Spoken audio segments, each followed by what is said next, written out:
શું હવે ખાતરની કાળાબજારી પર સંપૂર્ણ બ્રેક લાગવા જઈ રહ્યો છે? ગુજરાતમાં ખાતર વિતરણની પદ્ધતિમાં મોટા ફેરફાર કરવામાં આવી રહ્યા છે. કેન્દ્ર સરકારના નેશનલ ફર્ટિલાઇઝર ફ્રેમવર્ક એટલે કે NFF હેઠળ હવે ખેડૂતોને ખાતર આપવામાં આવશે. દરેક ખેડૂત માટે એક ખાસ ફાર્મર આઈડી બનાવવામાં આવશે, જેની સીધી જ અસર જે છે તે હવે ખેડૂતો પર જોવા મળી શકે છે.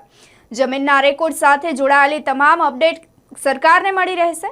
તો કોણ કેટલું ખાતર ખરીદે છે, ક્યાં વાપરે છે અને કેટલી જરૂરિયાત છે તેની સંપૂર્ણ માહિતી હવે ઓનલાઈન નોંધાશે. અત્યાર સુધી એક ખેડૂત મહત્તમ 50 બેગ ખાતર મળતું હતું, પરંતુ હવે નવી વ્યવસ્થા હેઠળ જમીનના વિસ્તાર અને પાકની જરૂરિયાત પ્રમાણે જ ખાતરનું વિતરણ કરવામાં આવશે. સરકારનો દાવો છે કે આ સિસ્ટમથી ખાતરની કાળાબજારી રોકી શકાશે. જથ્થાબંધી અને ખરીદી તેમજ ગેરવહીવટ અને નીતિ જેવી સમસ્યાઓ સામે હવે અસરકારક નિર્ણય લેવામાં આવશે. તો શું હવે આ નવી ડિજિટલ વ્યવસ્થા ખેડૂતો માટે આશીર્વાદરૂપ સાબિત થઈ શકશે? તમારું મંતવ્ય અમને કમેન્ટ બોક્સમાં ચોક્કસથી જણાવશો. નમસ્કાર.